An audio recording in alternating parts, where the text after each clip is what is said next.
उसके बाद ना तो ना, लेकिन सौगंध खा ली, कोई बात नहीं, फिर भी यार ठीक है आज तो एक दिन देखते हैं चलता है, वो वाला नहीं चलता है। उनके अंदर वो सबसे ज़्यादा थी, इसीलिए उनकी विल पावर इतनी ज़्यादा थी। उन्होंने सारी जो बैटल्स अपनी ज़िंदगी की जीती है वो विल पावर के बेस पे जीती है, और वो कोई दुखी होकर के नहीं।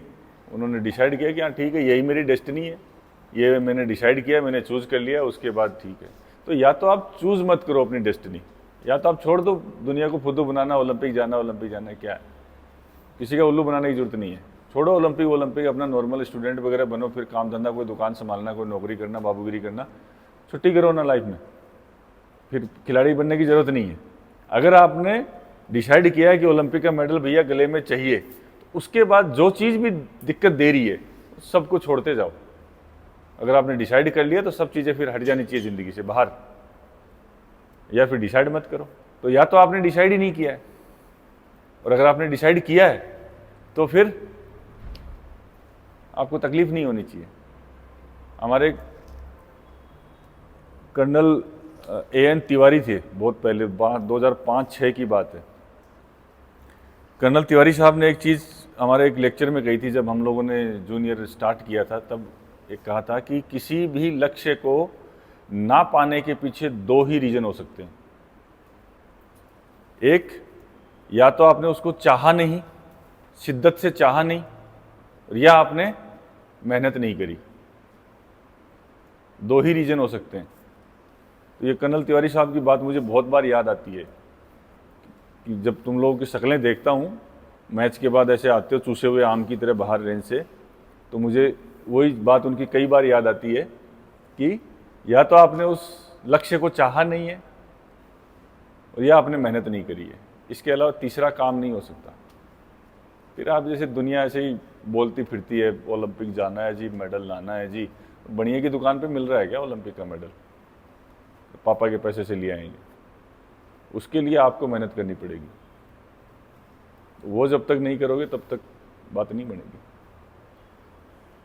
और बताओ सर, दूसरी चीज़ मेरी पर्सनल अभी प्रैक्टिस के अंदर आ रही है कि जब मैं स्मूथ ट्रिगर चलाता हूँ कंटिन्यू, तो उसका टाइम आ रहा है 14-15 सेकेंड, और जो मेरा स्लो डाउन का टाइम है वो आ रहा है 8 से 10 सेकेंड अभी। तो उसमें मतलब मिसमैच हो रहा है। दोबारा बोलो। जो मेरा ट्रिगर का टाइम है जिसमें स्मूथ चलता है वो 14-15 सेकेंड है, और जो मेरा स्लो डाउन ट्रैवल का टाइम है वो 8 से 9 सेकेंड है। 14-15 वाला पकड़ो, 8 से 9 सेकंड इसका दर्श का हो सकता है, ठीक है, अनमोल का हो सकता है।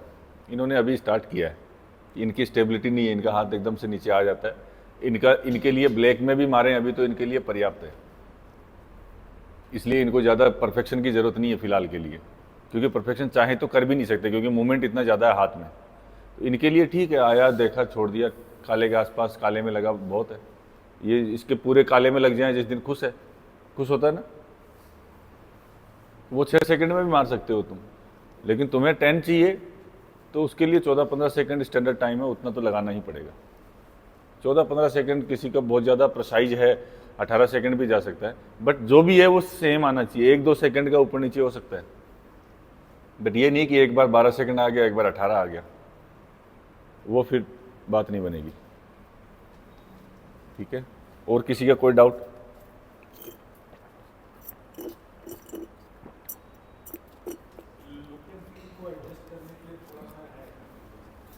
क्या चीज़? बाकी टेक्निकल चीज़ तो जो आप समझाते हैं उसको कोशिश करते हैं हम लोग कि मतलब कर पाएँ। अब जैसे नया इन्वॉर्मेंट में हेजिटेशन कुछ नहीं है, लेकिन वो लुक एंड फील आपको शायद जल्दी आँखों में या हाथ में या बॉडी में, पता नहीं, जैसे कि घबराहट आदमी को जब होती है तो आदमी को कंपन होगी, लेकिन अगर वो नहीं हो रही है मतलब वो नहीं घबरा रहा है, ना पैर में, ना हाथ में, ना आवाज़ में, वो नॉर्मल है।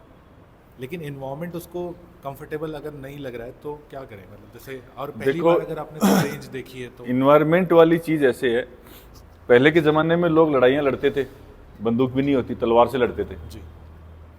अब जिस योद्धा को लड़ना ही है और जिसको लड़ना आता है, जी। वो चाहे हल्दी घाटी में लड़े, चाहे कुरुक्षेत्र में लड़े, चाहे पानीपत में लड़े, चाहे कहीं लड़े, वो लड़ेगा। तो प्लेन जमीन है, चाहे पहाड़ है, चाहे कुछ भी है। सेम वैसे ही शूटिंग एक कला है, आप एक कलाकार हो। आपको यहाँ शूट करवाऊँ, जगतपुरा में करवाऊँ, दिल्ली कराऊँ, भोपाल कराऊँ, गोवा कराऊँ, देहरादून करवाऊँ, कहीं भी शूटिंग करवाऊँ, अगर आपको एक्चुअल में शूटिंग आती है तो आप किसी भी रेंज के ऊपर शूटिंग कर लोगे, चाहे मैनुअल टारगेट हो चाहे पेपर टारगेट हो। कई लोग बहाने मारते हैं, सर मैनुअल पे अच्छा होता है, पेपर पे नहीं होता, पेपर पे अच्छा होता है, मैनुअल पे। अरे पेपर पे का टारगेट बड़ा थोड़ी हो गया भैया, बस उसी से मतलब होना चाहिए। आपको बस एक सोच बना ली आपने कि ये टारगेट पे अच्छा होता है, उस पे नहीं होता है, कुछ नहीं है। इस पे चाहे लाइट में बंद कर दूं तब भी आपको पता होना चाहिए कि साइड देख के चलाना है, चाहे लाइट में इसकी डबल कर दूं तब भी आपको पता होना चाहिए कि साइड देख के चलाना है। डिफिकल्ट हो सकता है, किसी रेंज में डिफिकल्ट हो सकता है साइड को देख पाना, किसी में इजी हो सकता है, बट आप भूल कैसे सकते हो? डिफिकल्ट है तो आपको 2 बार शॉट उठाते ही पता चल जाना चाहिए कि यार साइड बहुत जल्दी ब्लर हो रही है, यहाँ पे लाइट ज़्यादा है, तो जस्ट डिसाइड कि ज़्यादा देखना है, बात खत्म। You can't change the environment, you can train yourself, you can motivate yourself to perform in any condition. Champion तो भैया, चैंपियन का टैग तो उसी को मिलेगा ना जो हर माहौल के अंदर परफॉर्म कर देगा। ऐसे ही थोड़ी ना चैंपियन किसी को कहा जाता है, ऐसे ही थोड़ी लोग उसको सेल्फी लेते हैं, ऑटोग्राफ लेते हैं, अपने घर में टांग के रखते हैं 100 साल तक। If you want to be an ideal then you have to perform in any condition.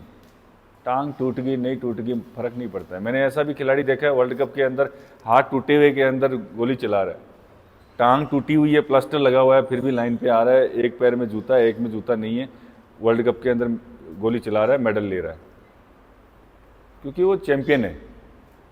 उसको फर्क नहीं पड़ता कितना दर्द हो रहा है, क्या टूटा है क्या नहीं टूटा है, उसको पता है मेरी कुर्सी है ये चैंपियन वाली, मेरे को नहीं छोड़नी, किसी के बाप की हिम्मत नहीं है मेरे से ले जाए। चैंपियन तो भाई रहेगा, उसके दिमाग में ये है, उसके दिमाग में ये नहीं है टांग टूटी है अभी 1 साल तो ठीक होने में लगेगा, 1 साल रिकवरी करूंगा, 2 साल का तो बहाना मिल गया, पड़े आराम से खाओ मजे से, टीवी पापा रिचार्ज कर देना, नेटफ्लिक्स चला देना, इसमें सारी सीरीज 2 साल की अभी निपटाऊंगा। ठीक है, चैंपियंस बहाने नहीं मारते कभी भी। जिसको आप लोग रीजन कहते हो, मैं उसको बहाना कहता हूं। रीजन होता ही नहीं है, सिर्फ बहाना होता है। क्लियर है? भेजे में घुसी कुछ? अभी ऐसा लग रहा होगा कल से बिल्कुल फाड़ देंगे, है ना? परसों फिर कौन किस किस को लग रहा है कि बस कल से बिल्कुल मेरी लाइफ टकाटक हो जाएगी, एकदम सही डिसिप्लिन से प्रोग्राम के हिसाब से चलूंगा? किस किस को अभी ऐसे लग रहा है कि कल से ठीक कर लूंगा सब कुछ? हाथ थोड़ा ऊपर करो, नालायक की तरह ऐसे क्या कर रहे हो? तू ठीक नहीं करेगा? हाँ, थोड़ा डिसाइड करके करेगा अभी, पापा से बात करके। हाँ ठीक है। हाँ सिद्धू, तेरा हाथ नहीं दिख रहा मेरे को। मैं कंटिन्यूस करूँगा, आपके दिए हुए प्रोग्राम को फॉलो करना है, वही कर रहा हूँ अभी। है? आपके दिए हुए प्रोग्राम को फॉलो कर रहा हूँ, वही कंटिन्यूस रखूँगा। अच्छा, तू तो सब परफेक्ट कर रहा है, सर अभी फिलहाल ठीक चल रहा है। कुछ और करने की जरूरत नहीं है? नहीं, अब जैसे जैसे आप बताते जाओगे वैसा ही करता रहूँगा। है? जैसे जैसे आप बताते जाओगे ना वैसा वैसा ही करता जाऊँगा, ज़्यादा एक्स्ट्रा दिमाग नहीं लगाऊंगा। अच्छा ओके, जैसे जैसे बताता जाऊंगा वैसे वैसे करता जा। ठीक है, हाथ डाउन। ये भी बड़ा खतरा है, जिसको ये लगता है ना मैं बिल्कुल परफेक्ट हूँ, मुझे इम्प्रूवमेंट की, सुधार की ज़रूरत नहीं है, ये भी सबसे बड़ा खतरा है। ये भी खतरा है। क्या कह रहा था?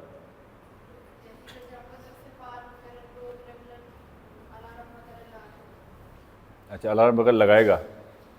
मैंने और क्या मलयालम में पूछा क्या अभी? तो यही तो पूछा था मैंने।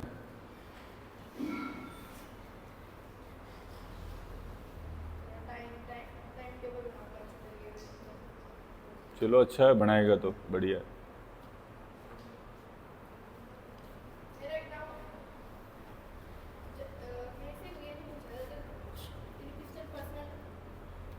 जब तेरी पर्सनल पिस्टल आ गई है तो तू क्लिक को ऊपर नीचे क्यों करता है? वो रोज करना पड़ता है। रोज एक जैसा खाता है क्या? नहीं। एक ही टाइम पे उठता है? नहीं। बस तो फिर जब एक जैसा वो खाना पीना सब डिसिप्लिन में हो जाएगा उस दिन क्लिक की ज़रूरत नहीं पड़ेगी, अदरवाइज रोज़ क्लिक की ज़रूरत पड़ेगी। ये यही है जादू वाली चीज़ जो आपसे मैं डिस्कस करता हूँ और आप मुस्कुरा के उसे लाइट कर देते हो। हाँ कि मतलब आप तो क्लियर हो जाते हो कि मैं जो क्या जानना चाह रहा हूँ। हाँ हाँ अब आपने बता भी चुके हैं वो चीज़ कि ऐसा ऐसा होना है, वो फॉलो आदमी नहीं कर पा रहा है, इस वजह से जूझ रहा है। तो बेसिकली मेरे को क्लियर हो गया है कि ये जो ग्रिप को लेके हम जूझते हैं, मैंने वापस पुरानी ग्रिप लगाई ये चेक करने के लिए कि नई ग्रिप में जो आ रहा था वो पुरानी ग्रिप जो मैं गड़बड़ मान रहा था उसमें ला पा रहा हूँ कि नहीं। ग्रिप का कोई सीन ही नहीं है, वो हाथ फूलता कम होता जो भी है उस हिसाब से हमारा एडजस्टमेंट होता रहता है। अब अगर सेम रटा रटाया लाइफ लेके चल रहा हूँ वो सेम ही आएगा। सेम ही आएगा। वो जो लोग आप बोलते हैं ना कि जैसे आप लोगों का यहाँ पे देखूँ तो अंशल का और भी कई प्लेयर्स हैं जैसे गुरमीत जगमीत वगैरह और भी वहाँ बड़े प्लेयर्स जो हैं, इन लोगों का गुच्छा जो है गोलियों का वो 10 के आसपास चला जाता है। मतलब 60 बार ये लोग सेम जगह पे आके रुक जा रहे हैं। मतलब बॉडी पूरी तरह से रटी रटाई चल रही है, बिल्कुल। एक जगह पे सेट हो गया है, तभी हो पाना है। और वो थोड़ा इधर उधर हो रहा है तो हम लोग जूझ रहे हैं। एक दिन नींद अच्छी हो गई, एक दिन नींद पूरी नहीं हुई, एक दिन खाना टाइम पे नहीं खाया, एक दिन पानी नहीं सब पिया, गड़बड़ है। ये सब चीज़ें इफेक्ट सब करती गड़बड़ हैं। आप लोगों को लगता है कि इनका क्या लेना देना यार, यहाँ साइड देखने से मतलब होना चाहिए। नहीं श्योर शॉट है, वही गड़बड़ कर रहा है। सब चीज़ें ऊपर वाला सब देख रहा है। आप थोड़ा सा भी लेफ्ट राइट चलोगे ना वो इधर साइड लेफ्ट राइट कर देगा। इसलिए हर चीज़ कैलकुलेटेड है, यहाँ पे हर चीज़ आपसे जुड़ी हुई है। एक एक कदम सोच सोच के रखना है, किधर रखना है मेरे को, किधर नहीं रखना। ठीक है, ऑल क्लियर? कोई डाउट किसी को?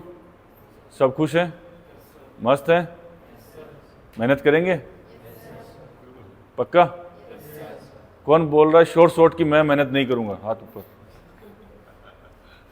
सब करेंगे? चलो अच्छा, देखते हैं दोबारा। पूरी कोशिश करेंगे कि आपकी लाइफ में आपको एक मेमोरी अच्छी दे। अच्छा है, मैं इसी का वेट कर रहा हूँ कि कोई तो ऐसा आ जाए जो मतलब मेरे बोलने से कर ले। अदरवाइज बोला तो मैंने हज़ारों को है, लेकिन अभी तक मुझे ऐसा एक भी नहीं मिला जो ये बोलता हो या मुझे लगा हो कि ये 100% फॉलो कर रहा है। मुझे तो कोई डाउट नहीं है कि मैं क्या सिखाने की कोशिश कर रहा हूँ, क्या करवाने की कोशिश कर रहा हूँ। मेरे पास तो पूरा 2 और 2 4 को कैसे 4 किया जाता है वो फॉर्मूला पूरा है, और मैं श्योर हूँ मेरी गणित के अंदर। आप में से जिस दिन कोई ऐसा श्योर बंदा आ जाएगा जो बोलेगा ठीक है मुझे ये फॉर्मूला मंजूर है, बताओ क्या करना है, और वो बिल्कुल दिमाग लगाए बिना फॉलो कर लेगा, उस दिन मेरा भी फुलफिल हो जाएगा काम। यहाँ बैठे हुए इनमें से भी किसी का भला हो जाएगा। जब तक आप क्वेश्चन मार्क लगा के रखोगे अपने और मेरे बीच में, मेरी बातों के बीच में, टेक्निक के बीच में, तब तक आपको टाइम स्पेंड करना पड़ेगा। You will waste your time. अभी जैसे चलो उनका मतलब सोसाइटी में उतना अभी एक्सपीरियंस नहीं हुआ है कि कहाँ क्या करना चाहिए, कैसे करना चाहिए। आफ्टर 40 ईयर्स मतलब मैं इतना आपसे क्यों अटैच्ड हुआ मुझे खुद नहीं पता चला, क्योंकि एक लंबे अरसे के बाद ना लोगों ने अपने फ़ायदे के लिए नहीं, आपके लिए स्ट्रिक्टनेस दिखाई है। नहीं तो लोग मीठा बोल के ही ना सब काम निकाल लेते हैं। दूसरे कई सारे मतलब जगह के बारे में भी आइडिया लगा मुझे सुन के कि क्लबिंग जैसा चल रहा है ट्रेनिंग, शौकिया तौर पे जा रहे हैं बच्चे, सालों हो गए हैं वो गोलियां बस चलाते जा रहे हैं, सीख नहीं पा रहे हैं। स्ट्रिक्टनेस ही कुछ सिखा पाता है। मतलब मेरे यहाँ पे रुकने का, जैसे कि मैंने डांट भी खाई है, मैंने आपसे मतलब तुम लोगों को कई बार जैसे मतलब एज अ किड मैं तो यही बोलूँगा कि कभी कभी हो जाता होगा कि सर की बात बुरी लग गई, घर पे जाके भी सोच रहे हो ना सर ने इतना बोला यार मैं तो कर ही रहा था, लेकिन मैंने भी डांट खाई है and I was very happy that day, क्योंकि मैंने एक ज़िंदगी के बाद, क्योंकि मेरे दिमाग समझ सकता है आप लोगों की अपेक्षा कि उन्होंने क्यों डांटा, और एक्चुअल में स्ट्रिक्टली डांटा था। तो वो 1 सेकंड तो मेरे को लगा ये क्या बोल दिया सर ने, फिर मेरे को लगा वाह यही तो ढूंढ रहा था। तो overall I was very happy with that part, क्योंकि यही चीज़ आपको ना फिनिशिंग देगा। नहीं तो बिना डांट खाए फिनिशिंग नहीं आ सकती। क्योंकि मतलब मैं भी जैसे मेरे जो छोटे स्टूडेंट्स होते हैं उनको कभी यही बोलता हूँ आपका आजकल डांट खाना का ज़माना ही चला गया है, सब प्लीजिंग में चल रहा है, लोग मना बुझा के लेके चल रहे हैं। बिल्कुल नहीं हो पाएगा उससे, अगर पनिशमेंट्स नहीं मिली हैं आप फिनिश नहीं हो सकते। मतलब मेरा पर्सनल एक्सपीरियंस भी है, सर का एक्सपीरियंस तो है ही, क्योंकि वो साक्षात सामने बैठे हैं। मैं तो यहाँ पे भी- मेरे ख्याल से बहुत कम हुआ होगा कि तुम्हारे को वो चॉकलेटी तरीके से रखा हो कभी मैंने किसी को। यहाँ पे एक इतना एग्जांपल में अंशुल का पोलाइट भी प्यार दूंगा। से मैंने रखा है किसी को? अंशुल हैं? बहुत कम। अंशुल ने अपना एक्सपीरियंस शेयर कर सकता है। ज़्यादातर लोगों को तो पता है Anshul is the son of sir, और इसने कितनी डांट खाई होगी, इसने तो मार भी खाई है आई थिंक। सबसे ज़्यादा लाइव मैंने नहीं देखा, लेकिन मेरे को अंदाज़ा लगता है जब आप कुछ स्ट्रिक्टली बोलते हैं और वो जिस तरीके से रिएक्शन देता है कि सर के लिए थोड़ा फ्री भी है कि मैं एक चाटा तो दे ही सकता हूँ क्योंकि अपना ही बेटा है। क्योंकि एक डायलॉग मैंने सुना था सर का अपने लेसन्स के बीच में कि इतना लीनियंसी तो मैं अपने बच्चे को भी नहीं देता हूँ, तुमको कहाँ से दे दूँगा। बिल्कुल नहीं देता। अगर लीनेंसी दे दी, छूट दे दी, तो फिर कुछ नहीं हो सकता। मेरा टारगेट तुम्हारे को पपोड़ के पुचकार के यहाँ रोकना नहीं है। मेरा टारगेट ये भी है साथ में कि जो स्ट्रिक्टनेस और डिसिप्लिन बर्दाश्त नहीं कर सकता उसको किक आउट कर देना यहाँ से। 2-4 को मैंने किया भी है, ठीक है, बहुत अच्छे घरों के बच्चे थे, उनको आउट भी किया है इसी चक्कर में। जो प्रेशर बर्दाश्त नहीं कर सकता है, जो डिसिप्लिन में रह नहीं सकता, वो मेरे पास रहने लायक भी नहीं है और मैं रखना भी नहीं चाहता। ऐसा पैसा भी मुझे नहीं चाहिए कि ऐसे पैसे से मैं रोटी खाऊं जो बच्चा यहाँ कुछ कर नहीं रहा है, वो नहीं चाहिए मुझे। वो ऐसे ही अर्निंग करनी होती तो बहुत से काम है मेरे पास में, इतना दिमाग है मेरे में, बहुत तरीके से कमा सकता हूँ, लेकिन मुझे ऐसा नहीं चाहिए। मुझे ऐसे बच्चे की ही फीस चाहिए जो लात भी खाए, गलतियाँ खूब करे, खूब करके लात खाए, लात खा के सरेंडर करेगी, सर गलती होगी अब सिखा दो, वो चाहिए मेरे को। जिसको लात खाने से परहेज है वो भी जाए भैया, उसकी भी ज़रूरत नहीं है मुझे। क्योंकि गलती करोगे बिना डर के, बिना पनिशमेंट के सुधार नहीं हो सकता है। अगर रेड लाइट पे चलान नहीं होता ना और पुलिस वाले खड़े नहीं होते तो किसी का बाप वहाँ पे वो रूल फॉलो नहीं करता। कितना बड़ा संत आ जाओ, कोई फॉलो नहीं करता है। तो वहाँ चलान है अच्छा खासा, इसीलिए रूल फॉलो होता है। तो तुम्हारे को पनिशमेंट नहीं होगा तो तुम रूल फॉलो नहीं करोगे।